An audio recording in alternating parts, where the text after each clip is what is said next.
ወወልድ ወመንፈስ ቅዱስ አሐዱ አምላክ አሜን። ስብሐት ለእግዚአብሔር ኪያነ ዘፈጠረ ከመ ናምልኮ እንሰግድለት ዘንድ እናመልከው ዘንድ እንገዛለት ዘንድ እናመሰግነው ዘንድ የፈጠረን አምላካችን እግዚአብሔር የባህሪ ምስጋና ለእርሱ ይሁን።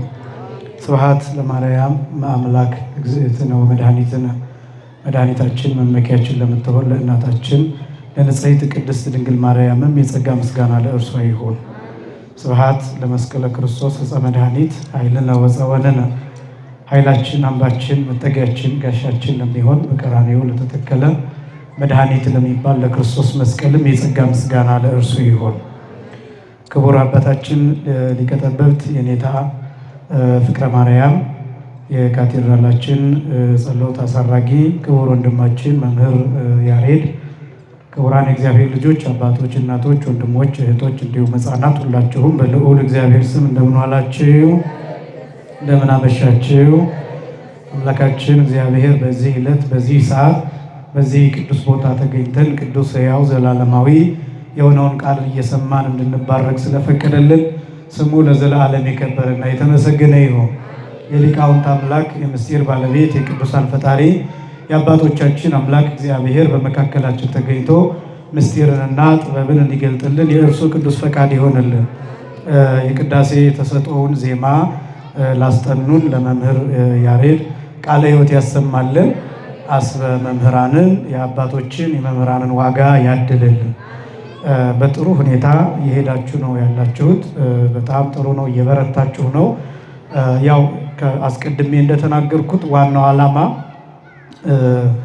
እንደው ልክ መምህር ያሬድ እንደሚያስተምሯችሁ ዜማውን እንደዛ እያሳመራችሁ ትሉታላችሁ ብለን አይደለም፣ እንደዛም አይደለም የምንጠብቀው። በእርግጥ አላችሁ፣ ጎበዞች አላችሁ፣ ነገር ግን የለም እያሉ ነው እሳቸው እና ግን ዋናው አንደኛ የዜማው ራሱ ፍንጩ እንዲኖራችሁ ማድረግ ነው። ሁለተኛ ዋናው ነጥብ ግን መምህር ንባቡን ሲያስብሏችሁ ምን እንደሚባል እሱን በደንብ እንድታውቁት ነው። አሁን ሃሌሉያ ብለው ከዛ እመቦ ብእሲ የሚለውን አሁን አንዳንዶቻችሁ እሰማችኋለሁ እመቦ ሲሏችሁ እናንተ እመቦ ምናምን ነው የምትሉት እና እመቦ ነው። እነዚህን ነገሮች ለይቶ መስማት ጥሩ ነው። እመቦ ይችን ለይቶ ብእሲ ምእመናን ሲል ምእመናን አይደለም። አንዳንዶቻችሁ ምእመናን ሲያስብሏችሁ እናንተ ምእመናን ትላላችሁ። እሳቸው ያሉት ግን ምእመናን ነው እያሏቸው ያሉት። እነዚህ ሁሉ ትርጉሞች አሉ። አሁን እነዚህን የማደላድለው እኔ ቀጥሎ እነዚህን ስለምተረጉም ያን ጊዜ ሌላ ባዕድ ነገር እንዳይመስላችሁ በደንብ እርግጥ እያደረጉ ሲነግሯችሁ እያንዳንዱን ፊደል እንድታውቁት ነው። ለምሳሌ አሁን ምእመናን ማለት በቀጥታ አማኞች ማለት ነው። ምእመናን ማለት ግን ከምእመናን ወገን፣ ከምእመናን ዘንድ፣ ከምእመናን ከአማኞች የሚል ትርጉም እንዲያመጣ ይሆናል። የምትለዋ ስትገባ የምትለዋ ምእመናን ተብሎ ይነበባል ማለት ነው። ስለዚህ እያንዳንዱን ነገር ሲያስብሏችሁ ቃሉን እያወቃችሁት እየተረዳችሁት በጆሮአችሁ እንዲፈስ ማድረግ ነው ዓላማው። አንዳንዶቻችን በድምፅ ማጉሊያ ስለሚባል በግዕዝ ስለሚባል እኛም ደግሞ ስለለመድነው በፍጥነት ስለምንለው ከቃሉ ጋር እንተላለፋለን። ራሱ ምን እያሉ ነው? ምንድን ነው? አሁን መቦ ምንድን ነው? መቦ ምንድን ነው የሚሉ ጥያቄዎች ይነሳሉና ስለዚህ እሱን ማጥራት ጭምር ነው እንጂ በጣም ተጨንቃችሁ ዜማው ላይ ጭንቅንቅ እንድትሉ አይደለም ዓላማው። ጎበዞች ያላችሁ አብራችሁ እየቀጠላችሁ ያላችሁ፣ ከዛ ውጭ ግን ደግሞ ሁላችሁም እንድትጨነቁበት ሳይሆን እየሰማችሁት ቃሉን እንድትይዙትም ጭምር ነውና ብርታታችሁ በጣም ግሩም ነው። በብዛትም ስለመጣችሁ ፈቃደኞችም ስለሆናችሁ ለሁላችሁም እግዚአብሔር ጸጋውን በረከቱን ያድላችሁ። እኛ ደግሞ አሁን ዜማውን እየተከተልን ንባቡን እየተከተልን ትርጉሙን ነው እያየን ያለነው። ማብራሪያውን ምስጢሩን ነው እያየን ያለነው። ምሳሌያቱን ነው እያየን ያለነው። እንግዲህ እስካሁን ድረስ ቅዳሴ ከሚለው ቃል ትርጉም ጀምሮ ከቅዳሴ በፊት፣ በቅዳሴ ጊዜ፣ ከቅዳሴ በኋላ የሚሉ እነዚህን ነገሮች ደጋግመን እያነሳን በውስጡ ያሉትን ነገሮች ደግሞ እየተመለከትን እንገኛለን። በዋናነት ግን እንዳይረሳ እያልኩ በየሳምንቱ የምናገረው ቅዳሴ በሶስት የጌታችን የመድኃኒታችን የኢየሱስ ክርስቶስ የማዳን ስራ ይከፈላል ብዬ የማስቀምጠውን ግን እነዚህን እንዳትረሱ። አንደኛ ቅድመ መስቀል፣ ሁለተኛ ጊዜ መስቀል፣ ሶስተኛ ድህረ መስቀል። ምናልባት የሆነ ጊዜ ፈተናም ሊኖረን ይችላል እና ፈተና ብንፈትናችሁ ደጋግሜ ከምናገራቸውና ቀለል ያሉ ነገሮችን ከነዛ ውስጥ እንደው እንደ ጥያቄ ልናቀርብ እንችላለን። በዛው እግረ መንገድ እንደ አቴንዳንስም ምን ያህል ሰው እንደሚሳተፍም በዛ እንደው አሰስመንት ከመስራት አንፃር እንደዛ ልናደርግ እንችላለን። የሆነ ጊዜ እናንተን ለማስጨነቅ ሳይሆን ጀስት ኮሚኒኬሽን እንዲኖር ለማድረግ ብቻ እንደዛ ልናደርግ እንችላለን የሆነ ጊዜና ስለዚህ እነዚህ ወሳኝ ነጥቦችን እንዳትረሱ ነው። ይሄ ለሌላ ሰውም ጭምር እንድትናገሩ ነው። ቅዳሴ ምንድን ነው ብሎ አንድ ፕሮቴስታንት ወንድም በቅንነት ቢጠይቃችሁ እንዲህ ብላችሁ ታስረዱታላችሁ ማለት ነው። ቅዳሴ ማለት አንደኛ ከመስቀል በፊት ያለው የጌታ ስራ የሚነገርበት፣ ሁለተኛ ጊዜ መስቀል በመስቀል ጊዜ ያለው የጌታ መከራ የሚነገርበት፣ ሶስተኛ ደግሞ ከመስቀል በኋላ ያለው የጌታችን የመድኃኒታችን የኢየሱስ ክርስቶስ መቀበርና መነሳት፣ ከዛ እርገት፣ ከዛ ዳግም መምጣት እነዚህ የሚነገሩበት ነው ቅዳሴ ብላችሁ ማስረዳት አለባችሁ ማለት ነው። ግልጽ ነው አይደለም?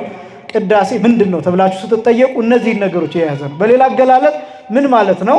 በአጭር ቃል ሲገለጥ ጌታችን መድኃኒታችን ኢየሱስ ክርስቶስ ከተጸነሰበት ጀምሮ ዳግም ለፍርድ እስኪመጣ ያለውን ጊዜ የምንተርክበት ነው ትላላችሁ ማለት ነው።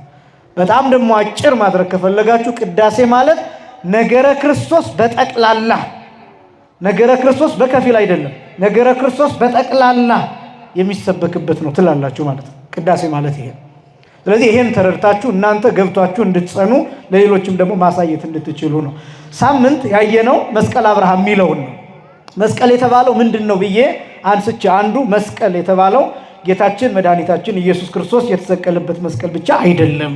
መስቀል የሚባለው መከራው መስቀል ይባላል፣ ስድቡ መስቀል ይባላል፣ ግርፋቱ መስቀል ይባላል፣ ችንካሩ መስቀል ይባላል፣ መስቀል ተሸክሞ መውደቁ መስቀል ይባላል፣ ሞቱ መስቀል ይባላል፣ ረሃቡ መስቀል ይባላል፣ ድካሙ መስቀል ይባላል፣ ውሃ ጠጪ ብሎ አንዲትን ሴት መጠየቁ መስቀል ይባላል። ለዚህ መስቀል የሚለው ጽንሰ ሐሳብ በጣም ብዙ ነው። እንዲህ ከሆነ ደግሞ ራሱ ቅዳሴ መስቀል ይባላል ብያቸዋለሁ። ራሱ ቅዳሴ ምን ይባላል? መስቀል ይባላል። ለዚህ ደግሞ ያቀረብኳቸው ምሳሌዎች አሉ። ጌታችን መድኃኒታችን ኢየሱስ ክርስቶስ በመስቀል 3 ሰዓት ቆይቷል። ስንት ሰዓት ቆይቷል? 3 ሰዓት። ቅዳሴም ዝግጅቱን ጨምሮ ኪዳኑን ጨምሮ የቅዳሴውን የግብአተ መንጦላይት የሚባለውን እነሱን ጨምሮ ጸሎቶቹን ጨምሮ አጠቃላይ በሰላም ግቡ እስከሚባልበት ጊዜ ድረስ ያለው 3 ሰዓታት ይፈጃል። ስንት ሰዓታት ይፈጃል? 3 ሰዓታት ይፈጃል በአማካይ። አንዳንድ ጊዜ ከዛ ሊያልፍ ይችላል። ከዚህ በፊት እንደገለጥኩት አንዳንድ ትልልቅ ቦታዎች ትልልቅ በዓላት ላይ በጣም ረጅም ሰዓት የሚወስድ የቆራቢ 2 ሰዓት የሚፈጅባቸው ጊዜያት ይኖራሉ።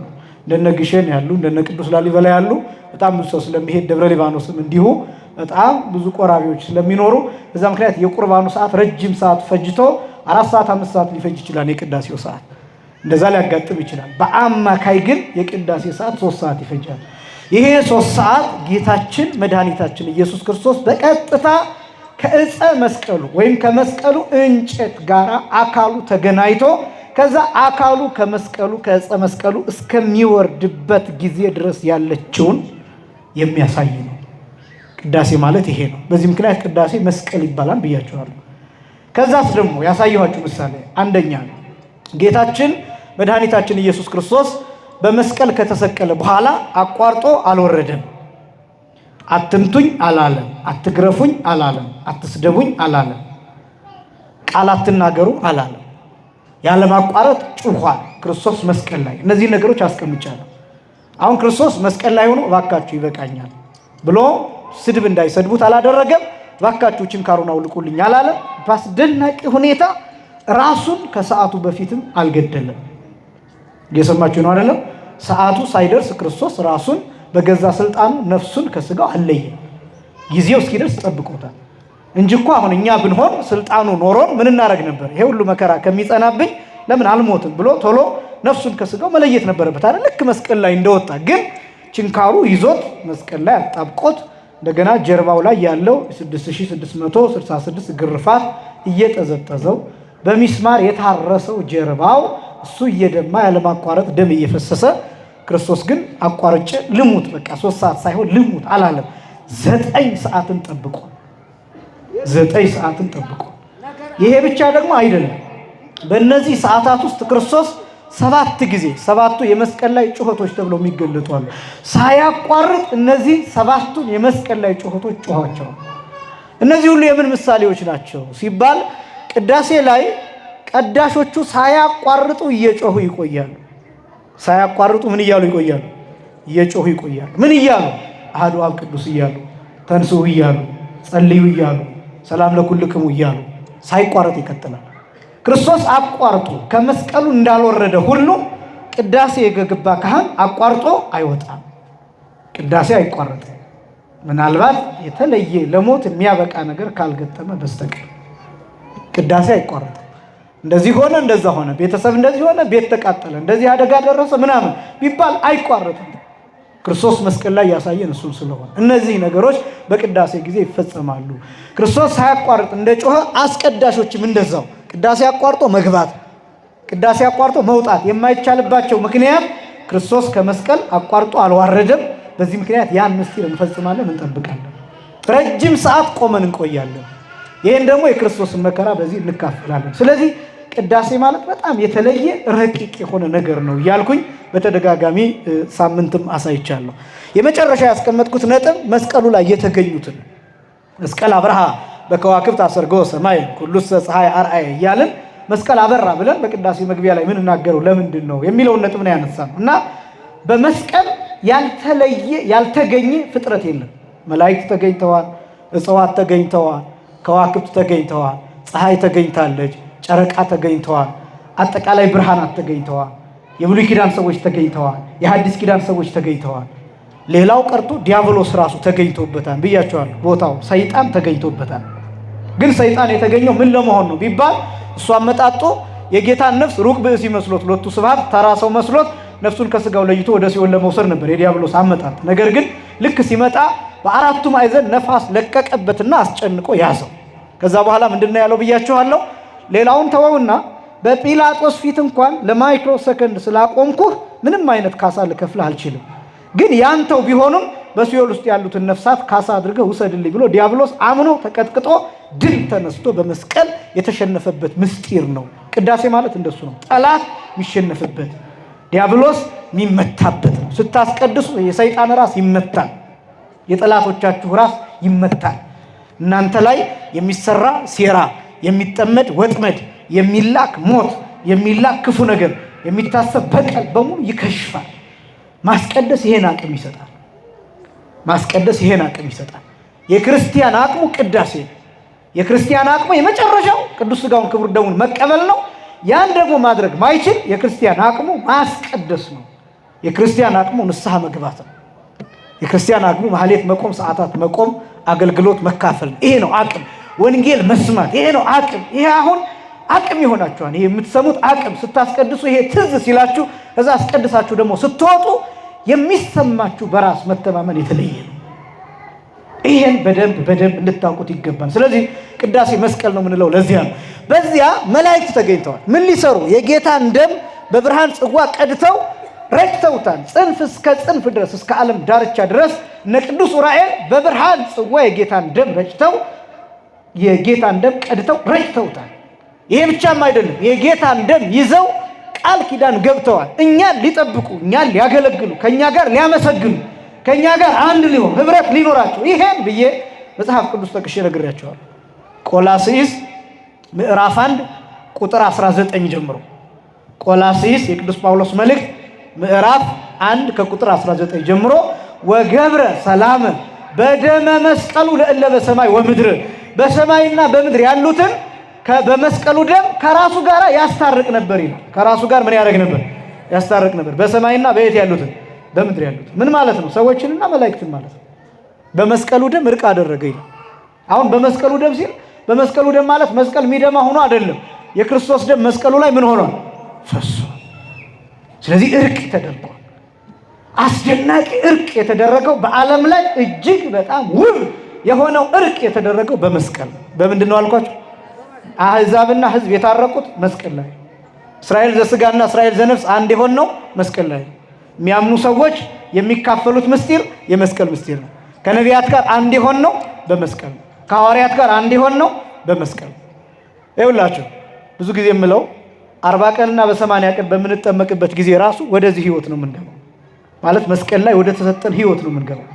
ቅዳሴ ዓላማው ምንድነው ትሉኝ እንደሆነ የዛሬ 2000 ዓመት ክርስቶስ በመስቀል ላይ የፈጸመው የማዳን ስራ ውስጥ መግባት። ስለዚህ የሚቀር የለም። መስቀል ላይ መላእክት እንደተገኙ፣ ቅዱሳን እንዳሉ፣ ጻድቃን እንዳሉ፣ ሰማዕታት እንዳሉ ሁሉ ቅዳሴ ላይ እኛ የማናያቸው የበቁ ቅዱሳን ጭምር ይገኙበታል። እነ ቅዱስ ሚካኤል አሉ፣ እንደ ቅዱስ ገብርኤል አሉ። ቅዳሴ ላይ ሁሉም መላእክት አሉ። ምስጋናችንም አንዱ ነው። በዚህ ምክንያት ቅዳሴ መስቀል ይባላል። ቅዳሴ ምን ይባላል? መስቀል ይባላል። ከዛ በኋላ እንግዲህ ከዋክብትን ፀሐይን ለምን ጠራ ብለን ደግሞ አንስተናል። ከመስቀል ጋር ይነጻጸራሉ። ለምን? ፀሐይ በዚህ ምድር አብርታለች፣ ልክ ነው። ጨረቃ በዚህ ምድር ታበራለች፣ ልክ ነው። ከዋክብት ብለጨለጫሉ፣ ልክ ነው። ከነዚህ ሁሉ ይልቅ ግን የመስቀል ብርሃን ይበልጣል። የማን ብርሃን ይበልጣል? በቃ ይሄን ለማለት መስቀል አበራ። ከዛ ከዋክብት አሰርገው ሰማይ፣ ሰማይን በከዋክብት አስጌጠ። እምኩሉ ፀሐይ አርአየ፣ ከሁሉ ይልቅ ፀሐይን አብልጦ አሳየ። ግን መስቀል አበራ። ግን መስቀል አበራ። ለምን? ፀሐይ በጨለመችበት ሰዓት፣ ጨረቃ ደም በሆነችበት ሰዓት መስቀል ምን እያደረገ ነበር? እያበራ ነበር። ያን ጊዜ ብቻ ነው ያበራው? አይደለም። ከዛ በኋላ በነፍሳችን ውስጥ ያበራል። በክርስቲያን ህይወት ውስጥ ያበራል። መስቀሉን ጊዜም እያበራ ይኖራል። ከዛ ደግሞ የክርስቲያን ህይወት መስቀል ነው ብለን ይህንን እንግዲህ በሰፊው ተመልክተናል። መስቀል አብርሃ በሳምንት ውስጥ አንደኛ ሮብ ይባላል፣ ሁለተኛ አርብ ይባላል፣ ሶስተኛ ቅዳሜ ይባላል። ከዛ ደግሞ በወር ውስጥ በ10 እና በ27 ይባላል። እነዚህ 10 እና 27 እሁድ ካልሆኑ በስተቀር ከዛ ውጪ መስቀል አብርሃ እየተባለ ቅዳሴ ይገባን። ቃጭል እየተመታ አራቱ ልዑካን ከቤተልሔም መሶበ ወርቅ ይዘው፣ ጽዋ ይዘው፣ ወይን ይዘው፣ ህብስት ይዘው፣ ቃጭል እየመቱ ጽንሃ ይዘው አራቱ ልዑካን ከቤተልሔም ወደ ቤተ መቅደሱ ሲገቡ መስቀል አብርሃ እየተባለ ይገባል ማለት ነው። ስለዚህ ትርጉሙ ምስጢሩ ይሄ ነው። የአባቶቻችን በረከት በሁላችንም ላይ ይደረብን። እሁድ እሁድ የሚባለው ኩሉ ዘገብራ ለጽድቅ ከዛሬ ጀምሮ የምናየው ማለት ነው። ዛሬ ይህን ለማጠናቀቅ እሞክራለሁ። ኩሉ ዘገብራ ለጽድቅ ጻድቅ ውእቱ ወዘያከብር ሰንበተ ይበል ፈላሲ ዘገብአ ሀበ እግዚአብሔር ይፈልጠኒኑ እምሕዝቡ ኩሉ ዘገብራ ለጽድቅ ጻድቅ ውእቱ ወዘያከብር ሰንበተ። ይሄ እሁድ እሁድ ብቻ የሚባል ነው። እንደነገርኳችሁ ከዚህ በፊት ለእናንተ ብዙም ያን ያህል አስጨናቂ ባይሆንም በፋሲካ ሳምንት በዚያም ይባላል እንደ አንድ ሰንበት ስለሆነ በጣም የሚደንቅ ነው። ይሄ አሁን ይሄ ቀጥታ ከመጽሐፍ ቅዱስ የተቀዳ ነው። ይሄ ኩሉ ዘገብራ ለጽድቅ የሚለው ትንቢተ ኢሳይያስ ምዕራፍ 56 ከቁጥር 3 ጀምሮ ቃል በቃል የሚገኝ ክፍል ነው። የመጽሐፍ ቅዱስ ክፍል ትንቢተ ኢሳይያስ ምዕራፍ 56 ከቁጥር 3 ጀምሮ ኩሉ ዘገብራ ለጽድቅ ጻድቅ ውእቱ ማለት ጽድቅን የሰራት ሁሉ ጻድቅ ነው ማለት ነው። በኋላ ጠይቃቸዋለሁ። ይሄ እስኪ በሉ ጽድቅን በሉ። ጽድቅን የሰራት ሁሉ ጻድቅ ነው። ወይም ጽድቅን በሉ የሚያደርጋት ሁሉ ጻድቅ ነው። ሰንበትን የሚያከብር ሁሉ በሉ ጻድቅ ነው።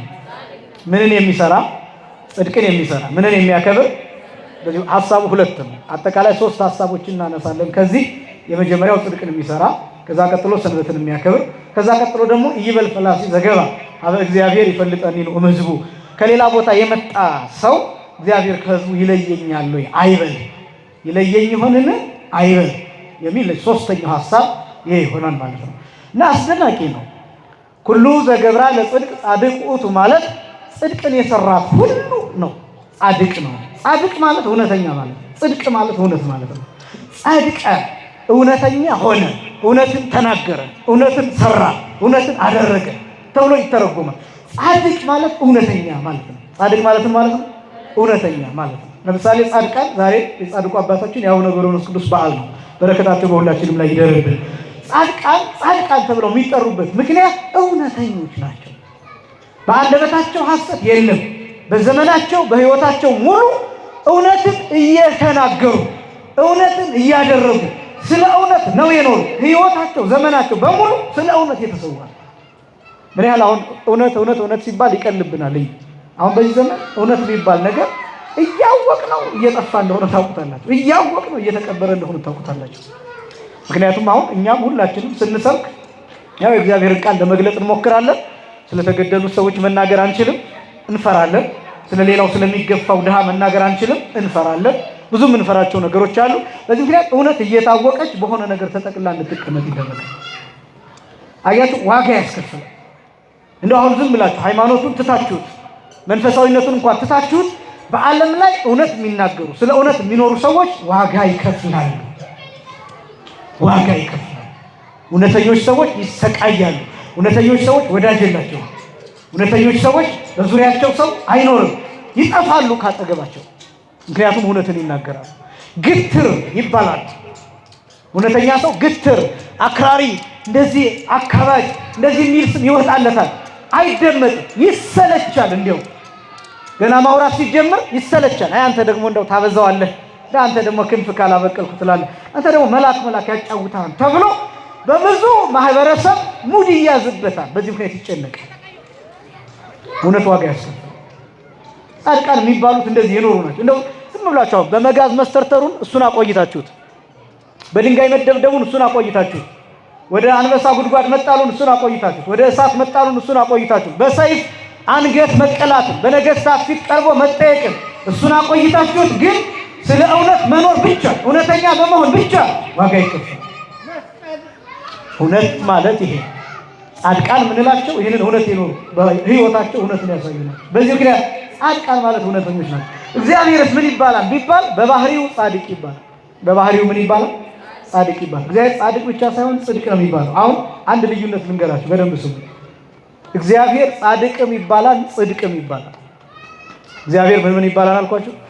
ጻድቅም ይባላል፣ ምንም ይባላል። ጻድቃን ግን ጽድቅ አይባሉም፣ ጻድቃን ግን ይባላሉ። ምን አይባሉም አልኳችሁ? ጽድቅ ማለት ነው ያልኳችሁ እውነት ነው። ይሄን ያዙት በደንብ። ጽድቅ ማለት ነው እውነት ነው።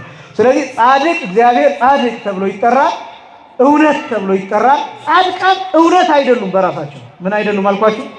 እውነተኞች ናቸው እንጂ እውነት አይደሉም። በደንብ ስሙ። ምኖች ናቸው አልኳችሁ? ግን ምን አይደሉም? እውነት ማን ብቻ ነው? እግዚአብሔር። ይህችን በደንብ ለይታችሁ ከያዛችሁ ለምሳሌ ጻድቃን ሕያዋን ይባላሉ፣ ሕይወት ግን አይደሉም። ሕይወት አይደሉም ጻድቃን፣ ሕያዋን ይባላሉ። ምን ማለት ነው? የዘላለም ሕይወት ያላቸው ከእግዚአብሔር የተሰጣቸው የዘላለም ሕይወትን የወረሱ ይባላሉ። በራሳቸው ሕይወት ግን ተብለው አይጠሩም። ሕይወት ማን ብቻ ነው? እስትንፋስን የፈጠሩት አቡነ ገብረ መንፈስ ቅዱስ ናቸው። ማን ነው የፈጠረው? ይሄን በደንብ ጠንቅቃችሁ። በነገራችን ላይ እነዚህን ካወቃችሁ እናንተም አትሰናከሉ፣ ሌላ ሰው እንዳይሰናከል ታግዛላችሁ። አሁን ብዙ ሰው እውነት ጻድቃን ናቸው ያልን ስለሚመስለው፣ እውነት ቅዱሳን ናቸው ያልን ስለሚመስለው እውነት ኢየሱስ ብቻ ነው ያለ እየፎከረ ይመጣባቸዋል። አዎ እውነት ኢየሱስ ብቻ ነው። ሌሎቹ ታዲያ ምንድን ናቸው? እውነት ኢየሱስን የተከተሉ፣ እውነት ኢየሱስን የወረሱ፣ እውነት ኢየሱስን የበሉ፣ እውነት ኢየሱስን የጠጡ፣ እውነት ኢየሱስን የለበሱ፣ ስለ እውነት ስለ ኢየሱስ የተራቡ የተጠሙ። ወንጌልስ ምን ይላል? ስለ እውነት የተራቡ የተጠሙ ሰዎች ምንድን ናቸው? ጻድቃን ናቸው፣ ብፁዓን ናቸው። አለቀ። የማቴዎስ ወንጌል ምዕራፍ 5 ላይ ተገለጠል። እና አቡነ ገብረ መንፈስ ቅዱስ ዓይናቸውን አሞራ መጥቶ እስከሚፈጠር ስጠው ድረስ ተሰቀሉ። መሬት ላይ ሆነ ተሰቀሉ፣ ምድር ላይ ሆነ። ዓይናቸውን እንደገለጡ ሳይከድኑ፣ የዓይናቸውን ሽፋሽፍት ሳይወርድ፣ ቅንድባቸው ሳይሰቀል፣ ዓይናቸው ወደ ቀኝና ወደ ግራ ሳይንቀሳቀስ ቀጥታ የክርስቶስ መስቀል ላይ ዓይናቸው ተተክሎ አሞራ መጥቶ ዓይናቸውን አፍርጦ ውሃ ጠጥቶ ሲሄድ አልሰሙትም። ምክንያቱም የክርስቶስን መከራ በማሰብ ጥልቅ ሕይወት ውስጥ ናቸው። ይሄ እውነት ሲገባችሁ እንደዛ ትሆናላችሁ። አንዳንድ ሰው እውነተኛ ሲሆን ዓይኑን ብትሉት አይመለስም። እንደዛ ይባላል በአባባል። ዓይኑን ቢሉት አይመለስም ይባላል። ለምን? ፍጥጥ ብሎ ይመጣል። ለምን? እውነት አለ። ጻድቃን ምንድን ናቸው? ዓይናቸውን ፍጥጥ አድርገው ለእውነት የኖሩ ናቸው።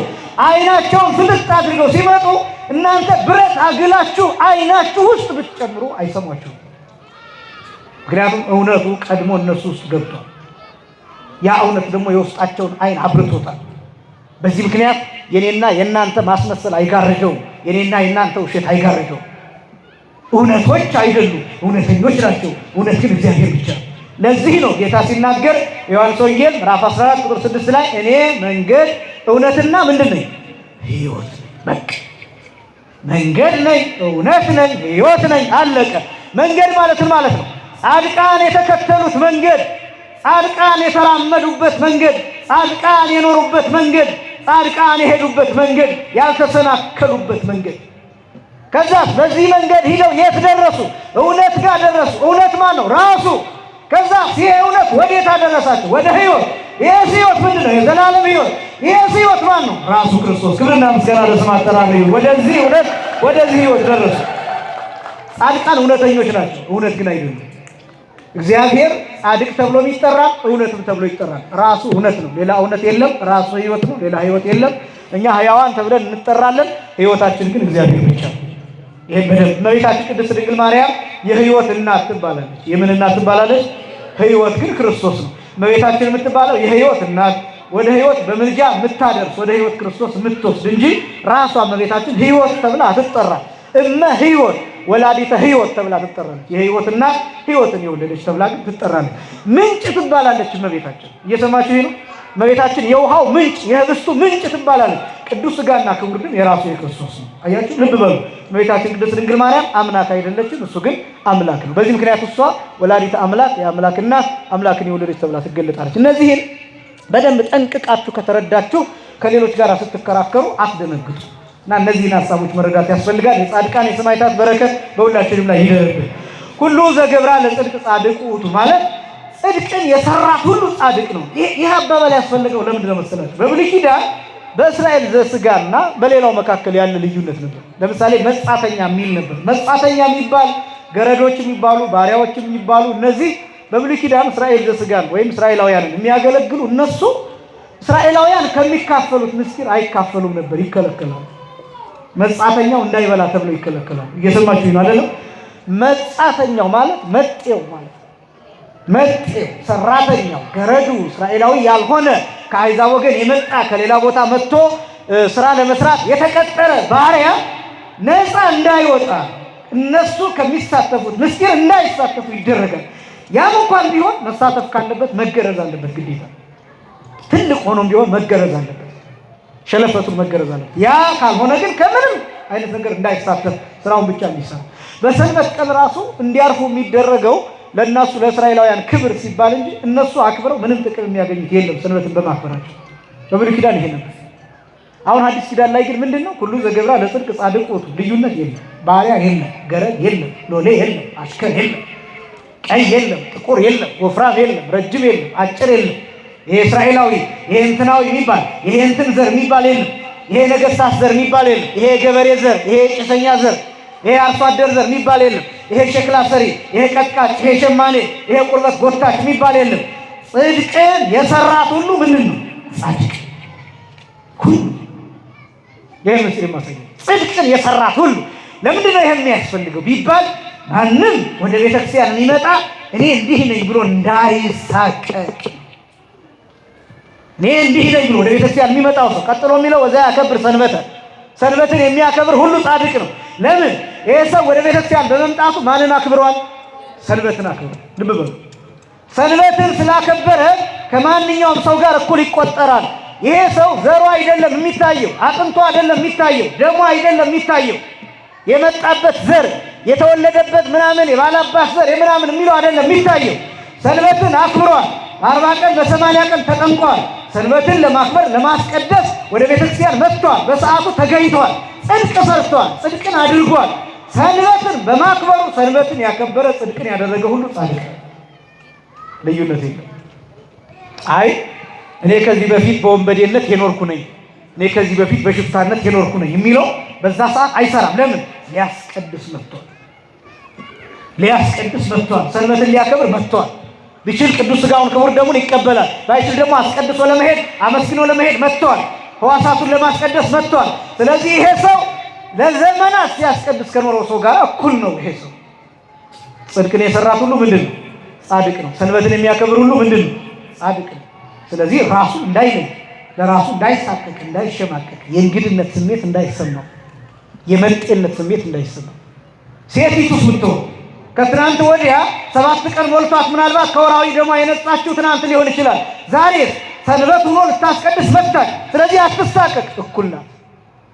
ከትናንት ወዲያ ወራዊ ማር ላይ በመሆኗ ምክንያት ውስጥ ገብቷ ባለማስቀደሷ መሳቀቅ የለባትም። ዛሬ ሰንበትን አክብራ ልታስቀድስ መጥታለች። ስለዚህ ጽድቅን የሰራ ሁሉ ምንድን ነው?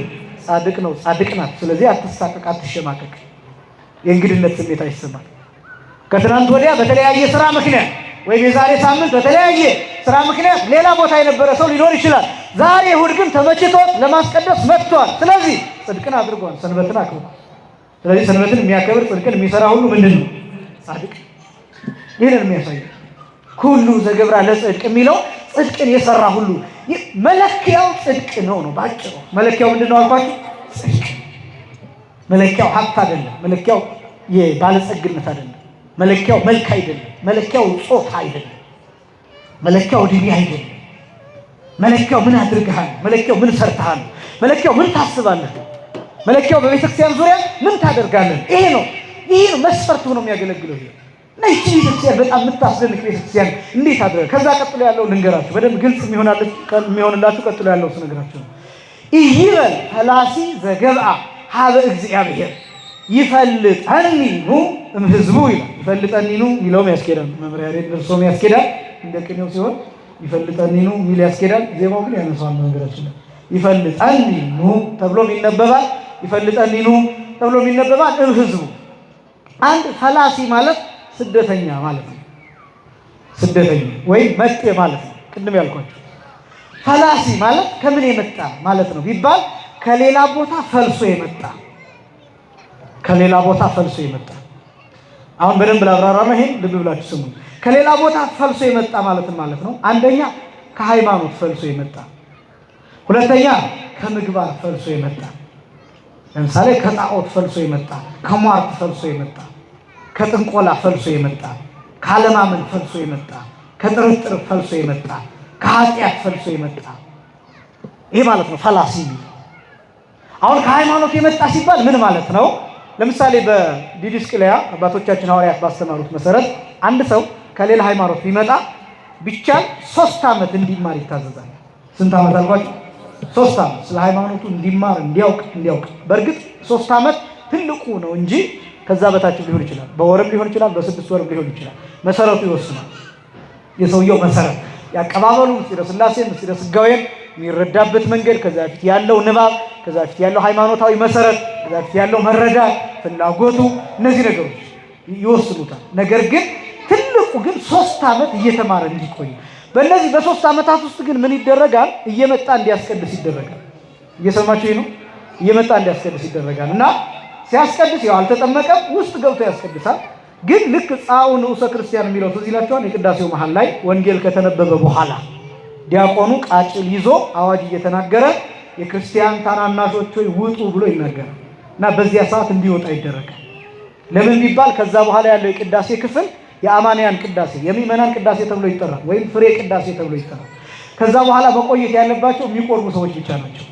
ምን የሚሉ ሰዎች አልኳቸው?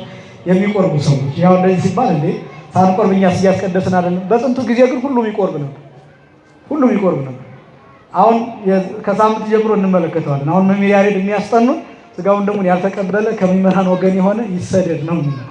ከቤተክርስቲያን ይውጣ ይባረር ነው የሚለው። የማይቆርብ ሰው ነው የሚለው። እና ይሄን እናብራራለን ምን ማለት እንደሆነ ወደፊት። ያው እንድትጨነቁ አይደለም።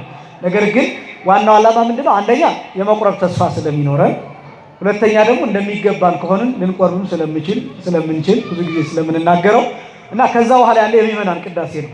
ይሄ ግን ኢአማኒው ከሌላ ሃይማኖት የመጣው ሰው ግን እስከሚጠመቅ ድረስ ምን እስከሚል ድረስ አልኳችሁ? እስከሚጠመቅ ድረስ እስከምትጠመቅ ድረስ እየገቡ እያስቀደሱ ጻኡ ንዑሰ ክርስቲያን ሲባል ግን ይወጣል። ግን ይሄ ብቻ አይደለም።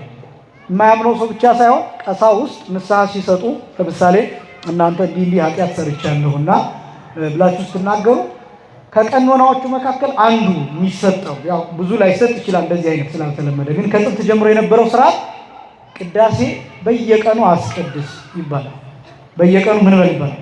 አስቀድስ። ግን ወንጌል ከተነበበ በኋላ ውጣ ተብሎ ቀኖና ይሰጣል። እየሰማችሁ ነው አይደለም? ምን ከተነበበ በኋላ? ወንጌል ከተነበበ በኋላ ጻኡ ንዑሰ ክርስቲያን ሲባል ውጣ ተብሎ ይታዘዛል። በቃ ያ ሰው 7 ቀን ሊሆን ይችላል የተሰጠው፣ 8 ቀን ሊሆን ይችላል፣ 10 ቀን ሊሆን ይችላል፣ 3 ቀን ሊሆን ይችላል፣ 1 ቀንም ሊሆን ይችላል። ይመጣና ከመጀመሪያው ጀምሮ ልክ ቅድም ያልነው ምነባሃ እንደዚህ ሲባል ወይ ሁሉ ዘገብራ ሲባል ጀምሮ ይገኛል፣ ያስቀድሳል። ዲያቆኑ ቃጭሉን አንስቶ ጻኡ ንዑሰ ክርስቲያን ሲል ይወጣል። ግዴታ ዓላማው ምንድን ነው? ሰውየው በዛ ሰዓት ሲወጣ ሀፍረት እንዲሰማው፣ ጭንቀት እንዲሰማው፣ ይሄ ለራሱ የሚሰጠው ቦታ አለ አይደለ? ኃጢአት በመስራቴ ምክንያት እኮ ነው የተባረርኩት የሚል ስሜት እንዲሰማው። አሁን ይሄ ለምን እንደማይሰጥ ታውቃላችሁ? ወጣችሁ ነው የምትቀሩት። አሁን እንደዚህ ቢሰጣችሁ አጥሞት ከዛው ችግሩ ይሄ።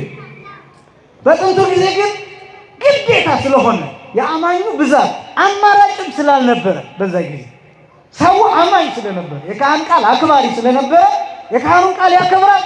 አማራጭ የለውም። የሚያደርገውን ነገር በሙሉ ያደርጋል። አሁን አይሰራም። አሁን እንደዛ ቢባል ወጣቱ አሁን እስከ ጻው ነው ሰክሲያን አስቀድስና ጻው ሲባል ውጣ ለዚህ ይያል ኧረ እኔ እስከ መጨረሻው ካልቆየው ለምን እንቅልፌን አቋርጣለሁ? በቃ ካስፈለገ ቤተክርስቲያኑ ኦርቶዶክስን ጥንቅር ብሎ ይቅር። ስለዚህ ሰው ከማጣት አያችሁ ካህናቱ እንዴት እንደሚሰቃዩ ነው የምላችሁ። ካህናቱ ቀኖና ለመስጠት ራሱ ይጨነቃሉ። ለምን ይሄን ብሰጠውስ ቢከብዳትስ ከዛስ ቢጠፉስ በዛ ምናምን ብለው ቀለል አድርገው በቃ ይበቃሻል፣ ይበቃሃል 12 አቡነ ዘበሰማያት ድገምና ሂድ ይላሉ። እንደዚህ ብለው ያሰናብታሉ። ስለሚጨነቁ ማለት ነው። ሂዶ ሰው በዛው እንዳይጠፋና እንዲህ አይነት እስከ ጣውለው ክርስቲያን የሚሰጥ ቀኖና አለ እና ሰው ይሄን ሲያስብ ያድርበታል። የቁርባን ፍላጎት ያድርበታል። አይኔ እኮ አሁን ሌሎቹ እኮ ያስቀደሱት ሰዎች አሁን ይቆርባሉ እኮ እኔ ግን አሁን ውጣ ተባልኩኝ። ስለዚህ ከዚህ በኋላ ያናጣ አልሰራም። ከዚህ በኋላ ራሴን እጠብቃለሁ። ከዛ እስከ መጨረሻው አስቀድሼ ከሌላው ሰው ጋራ ቆርቤ ጸበሌን ጠጥቼ ቀስ ብዬ ተረጋግቼ እወጣለሁ። ይህ ስሜት እንዲሰማው እና ይሄ አማንያን እስከዚህ ሰዓት ድረስ ከሃይማኖት መፍለስ የሚባለው ይሄ ነው። እስከ 3 ዓመት ድረስ እንደዛ ይደረጋል። አያረክስም። አሁን አንድ በቅርቡ ማነው አይሾ ስፒድ ነው የሚባል ሰው መጥቶ ቅድስት ሥላሴ ገብቶ ሰው በዛ ዙሪያ ሲረብሽ ነበር። በነገራችን ላይ የማያምኑ ሰዎች ወደ ቤተክርስቲያን እንዳይገቡ ፍትሐ ነገሥት ይከለክላል። የሚከለክለው ግን ወደ ቤተ መቅደስ ገብተው አንዳች መጥፎ ነገር እንዳያደርጉ ነው። ትናንትና እያስተማርኩኝ ነበር ማርያም፣ እዚህ ቦሌ ማርያም ትናንት ማታ የነበራችሁ ካላችሁ ባጋጣሚ እና ወደ ቤተ መቅደስ እንዳይገቡ የሚከለከሉት ያረክሱታል ተብሎ አይደለም። ማንም ወደዚህ ቤተ መቅደስ ገብቶ ቤተ መቅደሱን የማርከስ አቅም ያለው ማንም ይሄድ። በእናንተ ክፉ ሀሳብ ቤተ መቅደሱ አይረክስም። በእኛ ወንጀል ቤተ መቅደስ አይረክስም። ምንም የተቀደሰ ነገር ለምሳሌ አሁን የፀሐይ ብርሃን ጭቃ ላይ ቢያርፍ ይቆሽሻል? አይቆሽሽ። መጥፎ ነገር ቆሻሻ ነገር ላይ ቢያርፍ የፀሐይ ብርሃን አይቆሽሽ። ልክ እንደዛ ማለት ነው። የፀሐይ ብርሃን ምኑ ነው? ቅድስና ነው። የፀሐይ ብርሃን ምንድን ነው? የእግዚአብሔር እውነት ነው። የፀሐይ ብርሃን ምንድን ነው? መንፈሳዊ ነገር ነው። ስለዚህ አይቆሽሽም።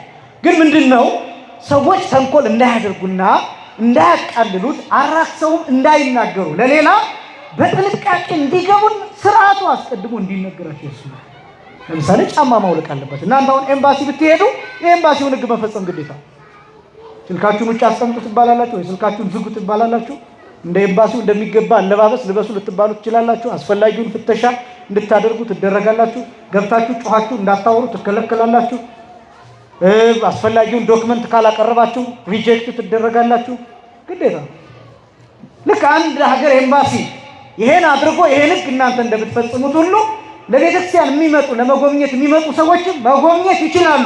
ቤተ መቅደስ መግባት አይችሉም። ማለት የሚቀደሱበት ቦታ ውስጥ ቅድስተ ቅዱሳን መግባት አይችሉም። እናንተም መግባት አትችሉም። እንኳን ሌላው ይቅርና ግን እስከ ቅድስቱ ገብተው ግን መጎብኘት ይችላሉ። አያረክሱትም። በጥንቃቄ ግን ስርዓቱ ተነግሯቸው መግባት አለባቸው። አሁን አይታችሁት ከሆነ ልጁ ገብቶ ሲዘል ነበር። አስተውላችሁት ከሆነ ሶምሶማ ሲሰራ ነበር ገብቶ እና አሁን ይሄ የማን ጥፋት ነው? የልጁ ጥፋት አይደለም። ያስገቡት ሰዎች ይሄ ቤተክርስቲያን የተቀደሰ ቦታ ነው። እኛ አምላካችንን የምናከብርበት የምናመሰግንበት ቦታ ነው። ቀስ ተብሎ ነው የሚወራው። ቀስ ተብሎ ነው የሚራመደው። መሬቱ ሲረገጥ በቀስታ ነው ተብሎ ሊነገረው ይገባል። ይሄን ማድረግ ማስረዳት ይገባል እና እንዳይገቡ ይከለከላል። እንዳይገቡ የሚከለከሉት ግን አደጋ እንዳያደርሱ፣ እሳት እንዳይለኩሱ፣ መጥፎ ነገር እንዳያስቀምጡ፣ ቆሻሻ ነገር እንዳይጥሉ፣ እንዳይልቁት፣ እንዳያራክሱት በጥንቃቄ በታወቀ አስተዳዳሪው በውስጥ አገልጋዮቹ በእነዚህ በታወቀ ነገር እንዲገቡ ይደረጋል እና ከሃይማኖት ፈልሶ የመጣው ሰው እስከዚህ ድረስ እንዲያስቀድስ ይፈቀድለታል። አያርክሰው። እዛ 3 ዓመት ሲሞላው እንዲጠመቅ ይደረጋል። ከመጠመቁ በፊት ራሱ እግዚአብሔር ዘብርሃናት የሚባል አለ። ከ7ቱ ኪዳናት አንዱ ይሆን ይሄን እግዚአብሔር ዘብርሃናት የሚባለውን ቢገኝ ቄስ ባይገኝ ካህን ባይገኝ ዲያቆን መድገም ይችላል። ትልቅ መስቀል ይይዝና ይህን እግዚአብሔር ዘብርሃናት የሚባለውን እየደገመ 40 ቀን ያጠምቀዋል። ስንት ቀን አልኳችሁ? 40 ቀን። ይህን እግዚአብሔር ዘብርሃናት የሚባለውን መላልሶ እየደገመ የውሃው ላይ እየደገመ ውሃውን እፍ እያለ ውሃውን ላዩ ላይ ይደፋበታል፣ ጸበሉን ላዩ ላይ ይደፋበታል። 40 ቀናት ያጠምቀዋል። ከዛ በኋላ ፍጹም ጥምቀት፣ የልጅነት ጥምቀት ይጠመቃል። ከዛ በኋላ ወደ ቤተ መቅደስ ይገባል። በተጠመቀበት ዕለት ሥጋውን ደሙን እንዲቀበል ይደረጋል። ከዛ በኋላ አይለይም። ስለዚህ ኢይበል ፈላሲ የሚለው ከሃይማኖት ፈልሶ የመጣው ሰው ይሄ ሰውዬ አምኖ የተጠመቀው ይሄ ሰውዬ ኢይበል ፈላሲ ዘገበ ሀበ እግዚአብሔር፣ ወደ እግዚአብሔር የተመለሰው ሰው። ወደ ማን የተመለሰው ሰው? ወደ እግዚአብሔር የተመለሰው ሰው እንዲህ አይበል። ምን አይበል? ይፈልጠኒኑ እምሕዝቡ፣ ከሕዝቡ ይለየኝ ይሆን አይበል። እየገባችሁ ነው የምላችሁ? ከሕዝቡ ይለየኝ ይሆን አይበል። ይህን ጥያቄ አይጠይቅ። ለምን? እግዚአብሔር አይለየውም። ለምን? ጽድቅን የሚሰራ ሁሉ ምንድን ነው? ጻድቅ ነው። ሰንበትን የሚያከብር ሁሉ ምንድን ነው? ጻድቅ። ስለዚህ እኮ አያችሁ፣ ከሌላ ሃይማኖት የመጣው ሰው ሙስሊም የነበረ ሊሆን ይችላል፣ ፕሮቴስታንት የነበረ ሊሆን ይችላል፣ ምንም እምነት ያልነበረው ሊሆን ይችላል፣ የሆነ ለድንጋይ የሚሰግድ ለዛፍ የሚሰግድ ውሃ የሚያመልክ ሊሆን ይችላል። በመጣበት ሰዓት አምኖ ተጠምቆ ከእኛ ጋር በተቀላቀለበት ሰዓት እኩል ከፓትርያርኩ ጋር ብኩርና አለው። እደግመዋለሁ። እኩል ከተጠመቀ በኋላ የእግዚአብሔር ልጅ ከተባለ በኋላ ሥጋውን ደሙን ከተቀበለ በኋላ እኩል ከቅዱስ ፓትርያርኩ ጋር ብኩርና አለው። ምክንያቱም የማን ልጅ ነው? የእግዚአብሔር ልጅ። ስለዚህ አይበል። ምን አይበል? ይለየኛል አይበል። ይተወኝ ይሆን አይበል። አይፍራ። መቅደሱን ከወንድሞቹ ጋር እኩል ያክብረው፣ እንደ ወንድሞቹ ይሁን። እሱ ግን ከሌላ ሃይማኖት የመጣ ስለሆነ ቅንጣት ታክል ልዩነት የለው። ስለዚህ እግዚአብሔር ከሕዝቡ ይለየኝ ይሆን? ይሄ ሕዝብ ሲያምር እንዲህ የለበሰ እንዲህ ነጭ የለበሰ እኔ አሁን ትናንትና ነው ገና ከሃይማኖት የተመለስኩት የተጠመቁት ትናንትና ነው እና እንደው እንዲህ ይለየኝ ይሆን ብሎ አይጨነቅ። የመጀመሪያ ፈላስ የሚባለው ከሃይማኖት ፈልሶ የመጣው ወደ ሃይማኖታችን አዲሱ ነው የመጣው ነው። ሁለተኛው ግን ከምግባር የፈለሰ ነው። ከምን የፈለሰ አልኳችሁ? ከምግባር የፈለሰ። ከምግባር የፈለሰ ማለት ምን ማለት ነው? ክርስቲያን ሆኖ ኑሮ፣ ኦርቶዶክስ ሆኖ ኑሮ፣ ቤተክርስቲያንን የማያውቃት ሆኖ ኃጢአት እየሰራ ኑሮ፣ ጣዖት እያመለከ ኑሮ፣ ጠንቋይ ቤት እየሄደ ኑሮ፣ ዛር ምናምን እያደረገ ለዛር እየገበረ መስዋዕት እያቀረበ ኑሮ፣ ነገር ግን ይሄ በቃኝ ከዚህ በኋላ ይሄን አላደርግም ብሎ ለካህን ተናግሮ ካህኑ ይህንን ኃጢአቱን ተቀብለው ቀኖና ሰጥተው እግዚአብሔር ይፍታህ ብለውት ወደ ቤተ መቅደሱ ሲመጣ ይሄ ከዚያ ፈልሶ የመጣው ከጠንቋይ ፈልሶ የመጣው ከጣዖት ፈልሶ የመጣው ሰው ከኃጢአት ፈልሶ የመጣው ከዝሙት ፈልሶ የመጣው ከስካር ፈልሶ የመጣው ይሄ ሰው የእንግድነት ስሜት አይሰማም። እኔ እኮ ገና ዛሬ መምጣቴ ነው ብሎ አይጨነቅ። ይሄ ሁሉ እኮ ሲያስቀድስ የኖረ ነው። እኔ ግን ገና ዛሬ ቤተክርስቲያኑን እየረገጥኩት ነው ብሎ አይጨነቅ። እግዚአብሔር ከዚህ ሕዝብ እኔን ይለየኝ ይሆንን አይበል። ለምን? ሁሉ ዘገብራ ለጽድቅ ጻድቅ ውእቱ። ጽድቅን የሰራት ሁሉ ምንድን ነው? ጻድቅ ነው። ሰንበትን የሚያከብር ሁሉ ምንድን ነው? ይሄ ሰውዬ ምን ሊያደርግ መጥቷል? ሰንበትን ሊያከብር ሊያስቀድስ መጥቷል። ጽድቅ እየሰራ ነው። ምን እየሰራ ነው? ስለዚህ ጻድቅ ነው። ጻድቅ ከሆነ ደግሞ አይፍራም። ከኛ ጋር ይቆጠራል፣ ከካህናቱ ጋር ይቆጠራል። ከዛ ይቆርባል። ሲቆርብ ደግሞ ምን ይሆናል? ቅድም እንዳልኳችሁ ከቅዱስ ፓትርያርኩ ጋር እኩል የሆነ ብኩርና ይኖረዋል። ስለዚህ አይበል። እግዚአብሔር ይለየኛል አይበል። እየገባችሁ ነው? ግን የምነግራችሁ ይሄ ነው። በጣም የሚገርም ነው። በጣም አስደናቂ ነው። ይሄ ብቻም አይደለም፣ ከምግባር የፈለሰ ይሄ ብቻም አይደለም። ቤተክርስቲያን መጥተው የማያውቁ ሰዎች አሉ። ብዙ ጊዜ እነግራቸዋለሁ። ብዙ ጊዜ የምለው ነገር እንግዳ ሲመጣ ታውቁታላችሁ እና ቦታ ስጡ፣ ክብር ስጡ ለእንግዳ። እንግዳ እንደሆነ ስታውቁ፣ ለምሳሌ አንዳንዱ በጣም ብዙ ወጣት እኔ የምረዳው ቤተክርስቲያን መምጣት ብዙ ወጣት የሚጨነቀው ውስጥ ያለውን ስርዓት ይፈራል። ውስጥ ያለው ስርዓት ብቻ ሳይሆን የሚፈራው ውስጥ ያሉ ስርዓት አስከባሪዎች አሉ። በመቋሚያ ወገብ ወገብ የሚሉ ሰዎች አሉ። በተለይ በእናቶቻችን በኩል በጣም ከባድ ነው። በሴቶች አንቺ ሰሽ ቤት ስትቀመጫለሽ፣ አንተ ተነስ፣ ወንበሬ ልቀቅ፣ ይሄ ቦታ የኔ ነው። አሁን የስቅለት ዕለት አንዳንድ ሰው ይገርመኛል። ምንጣፍ የሚያነጥፋል። ልክ አንድ ስቱዲዮ ቤት የሚያክል ምንጣፍ ይዞ የሚወጣ ሰው ይዘረጋው የምንጣፏን ጫፍ መንካታችሁ ነው። ስታልፉ ራሱ መርገጣችሁ በቃ ስትመጡ እንኳን እያያችሁ ምንጣፉን ሰብሰብ ያደርግላችሁ። በቃ እሱ በሆነ በኮንትራት የያዘው የሚመስለው ሰው አለ።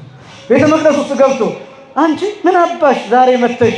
እኔ ቅዱስ ጊዮርጊስን የመሰረትኩት እኔ ነኝ። ከዛሬ ስንት ዓመት ጀምሮ ከቦታዬ ማንም ደፍሮኛ አያውቅም ብለው ድሪ የሚሉ ሰዎች እነዛ ልጆች አያውቁም። በተለይ ወጣቶች ሲሆኑ አሁን እግዚአብሔር የተመሰገነ ይሁን ከፕሮቴስታንትም ከተሐድሶም የሚመጡ ወጣቶች ብዙ ናቸው።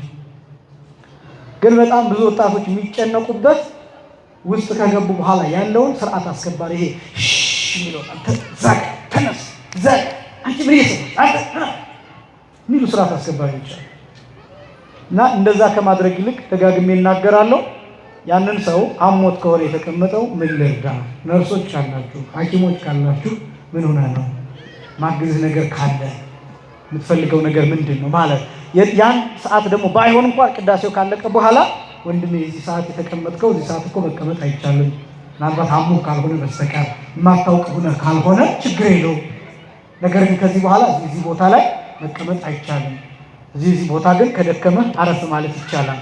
እንደዚህ ብሎ መምከር መቻል እንጂ ሰውን ማስደንገጥ አመዱን ቡን አርጎ ከዛ ሰውዬው አይመለስ። ወጣቱ በተለይ አይመለስ፣ ከተቆጣች አይመለስ። ቁጣ አይወድም። በቃ ያሁኑ ወጣት አሁን ብንወቅሰው ከፍ ዝቅ ብናደርገው ብናጠለጥለው ይሄ ትውልድ ምናምን እያልን መከራ ብናሳየው ምንም ጥቅም የለውም። በነገራችን ላይ አሁን ላይ ያለው ጥቅም ምን እንደሆነ ታውቃላችሁ? መቀበል ነው። ወጣቱ ከነ ችግሩ መቀበል ነው። አጭር ቀሚስ ለብሳ የመጣችዋን ሴት አንቺ ምን አባሽ ብሎ በድንጋይ ደብድቦ በነገር አሳቆ መላክ ሳይሆን ቀጣይ እንዴት ረጅም ቀሚስ ለብሳ ትምጣ የሚል መፍትሄ ላይ መነጋገር አይሻልም?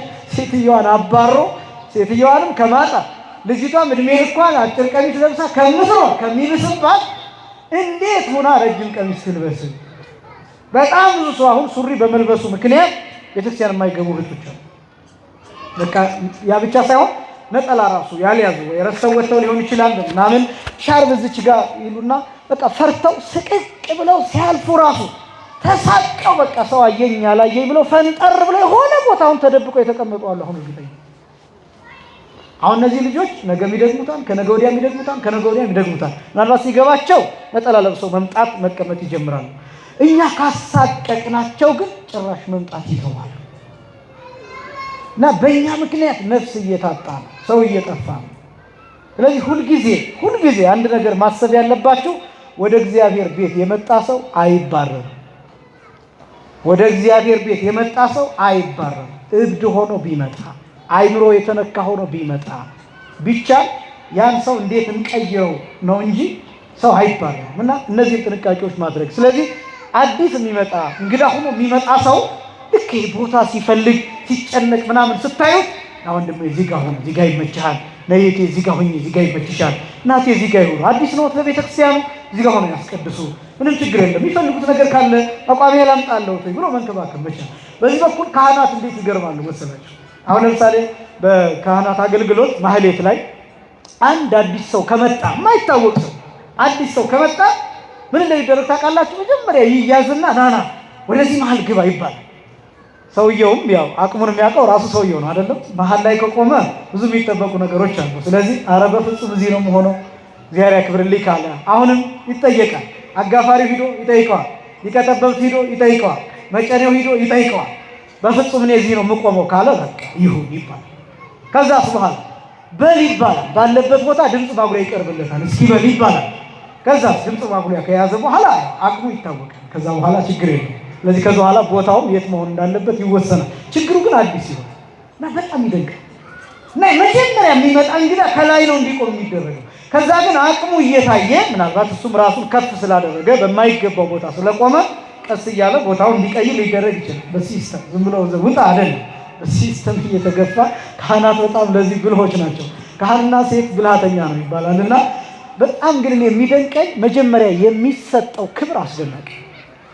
አሁን ሁለት ነገሮች በካህናት ዘንድ ሁለት ነገሮች ይታወቃሉ። አንደኛ ያለ ቦታ አትቁም የሚል ያለ ምን አትቁም፣ ከፍ ያለ ቦታ አትቁም ነው የሚባለው። መጀመሪያ አንድ እንግዳ ሰው እነማን አሉበት ቦታው ላይ ብሎ መጠየቅ አለ። የድጓ መምህራን አሉ፣ የአቋቋም መምህራን አሉ። እንደገሌ ስመጥር ያሉበት አቋቋም አዋቂዎች፣ ቅኔ አዋቂዎች፣ ቅዳሴ አዋቂዎች፣ ዜማ አዋቂዎች፣ የትርጓሜ አዋቂዎች እነዚህ ያሉበት ቦታ ነው የሚለው ማወቅ አለ። ስለዚህ ናና እዚህ ቁም ሲባል እምቢ ነው ማለት ነው።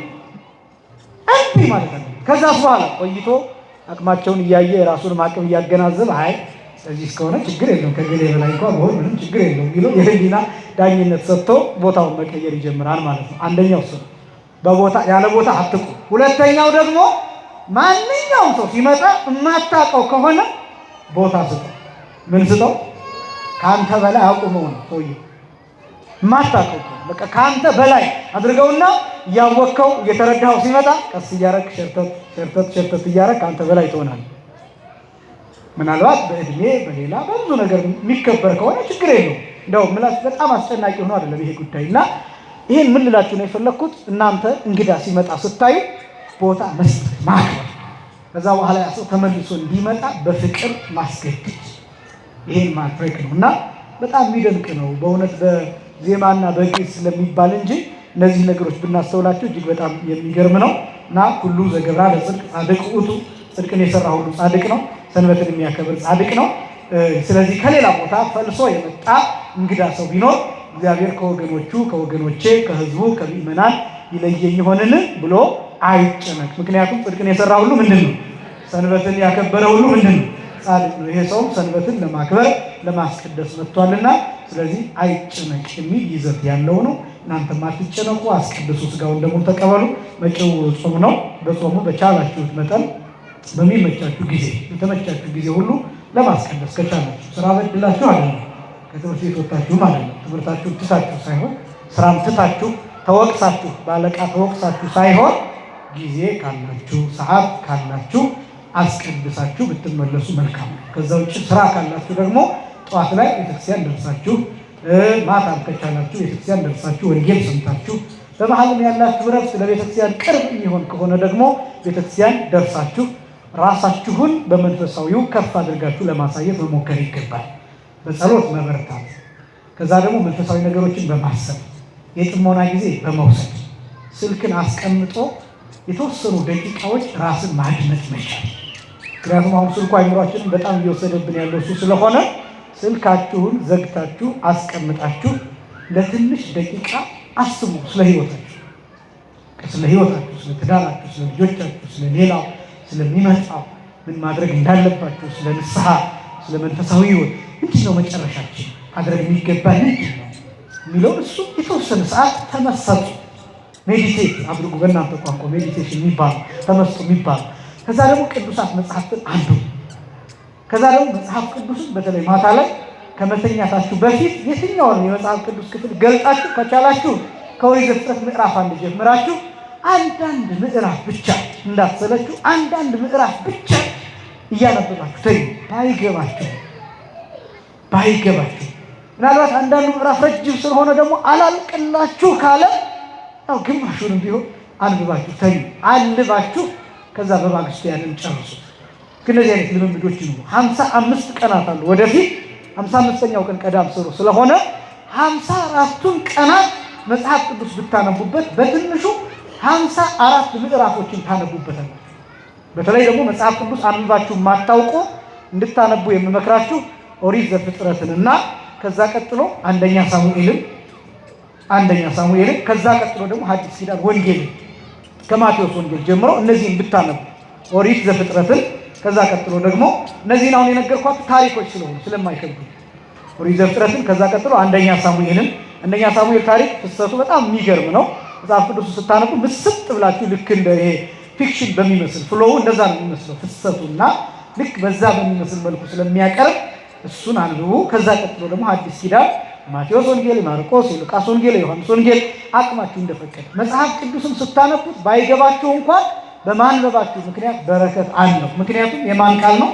የእግዚአብሔር ቃል ስለሆነ። ስለዚህ በጾም ውስጥ ይህንን አድርጉ። ከዛ ቀጥሎ ደግሞ የጸባዮቻችሁ ላይ እርምት ለማድረግ ሞክሩ።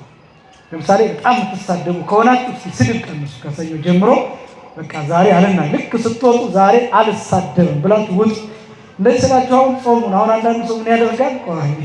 ጾሙ ይፈታ ብዬ ነው እንጂ ከጾሙ በኋላ የተጠራቀመ ስድብ አለ። እሱን በሚፈልገው መልኩ ያዘንዋልና እንደዛ አይደለም። ግን ልምምድ ነው። ጾም ማለት መላካዊ ሕይወትን መንፈሳዊ ሕይወትን መለማመድ ነውና ስለዚህ ከቻላችሁ ከነገ ጧት ጀምሮ፣ ካልቻላችሁ ደግሞ ከሰኞ ጧት ጀምሮ ስድብ ቀንሱ፣ ቁጣ ቀንሱ፣ ቂም ቀንሱ። ከዛ ራሳችሁን ይሄ አይምሯችሁ ውስጥ ያለው ቶክሲክ የሆነ መርዛማ የሆነ ነገር እየወጣ ሲሄድ ይታወቃል። በቃ ራሳችሁን እየሰራችሁት እየተለወጣችሁ ስትሄዱ፣ ትዕግስተኛ እየሆናችሁ ስትሄዱ ይታወቃችሁ። ባለትዳሮች ከሆናችሁ ከሚስቶቻችሁ ጋር ተኮራርፋችሁ፣ ከባሎቻችሁ ጋር ተኮራርፋችሁ ከሆነ እስኪ ከጾም ጀምሮ የፍቅር ቃል መናገር ልጀምር ብላችሁ ያው ይገባናል። አበሻ ሚስትና ባል እወድሻለሁ ሲባል ምን ፈልገህ ነው እንደሚባል ግልጽ ነው። ምን አስበህ ነው ደግሞ ዛሬ ነው የሚባል። ግን ያ ችግር የኛ ችግር ነው፣ አልተለመደም ከመጀመሪያው ጀምሮ እና እሱ ላይ መስራት መቻል። ከዛ ቀጥሎ ልጆችን ክትትል፣ ልጆችን መከታተል መቻል። ራሳቸው ልጆቹ እንዲማሩ ማድረግ። እናንተ ራሳችሁ በራሳችሁ እስኪ የመጽሐፍ ቅዱስ ክፍል ላንብብልህ ብላችሁ ቀለል ባለ መልክ ያነበባችሁትን መንገር መተረክ። እነዚህ አድርጎ ጾሙ ላይ ይህን ህይወት መለማመድና ከዛ ጾሙ ከተፈታ በኋላ ደግሞ ይህንን ህይወት ማስቀጠል መቻል ነው እና ይህን ማድረግ ይገባል። ጾማችንን የበረከት ያድርግልን። በጾሙ ፍጻሜ ደግሞ በፋሲካም እንዲሁ ለመገናኘት ያብቃል። የእኛ ጉባኤ ግን ከሳምንት ጀምሮ በተጠናከረ ሁኔታ ይቀጥላል። ከቻልን ፕሮጀክተር ተጠቅመን በስክሪን ለማሳየት እንሞክራለን የምታጥኑትን ዜማና። ስለዚህ እንግዲህ በቻልነው ከሳምንት ጀምሮ ያናገሩኝ ሰዎች አሉ። ምናልባት ካላችሁ እንድታናግሩኝና ሳምንት እንድንጀምር እጠይቃለሁኝ። ትምህርቶችን ካስፈለገ በፓወርፖይንት አዘጋጅቼ በፕሮጀክተሩ እያያችሁት ማስተማርም እችላለሁኝ። እሱን ሴታፕ መስራት ከተቻለ ከሳምንት ጀምሮ ጾሙን እንደ እግዚአብሔር ፈቃድ ሳናቋርጥ ለመማር ለመቀጠል እንሞክራለን። ስለምትመጡ እግዚአብሔር ለሁላችሁም ጸጋ በረከት ያድላችሁ። ሰዓት ስለሄደ አባታችን ጸሎት ብቻ ያድርጉና የቅዳሴ የተሰጡ ዜማ ጥናት ሳምንት ይቀጥላል። ለአሁን ግን አይኖረንም ሰዓት ስለሄደ። የኔ ጥፋት ነው፣ ሰዓቱ ስጃለሁ፣ ይቅርታ ጠይቃለሁ። ደግሞ ይቅበላም ስለሆነ አባታችን መርቀው ጸሎት ብቻ አድርገው እንሰናበታለን። የሳምንት ሰዎች ይበለን። ያስተማረን የአባቶቻችን አምላክ እግዚአብሔር ይመስገን።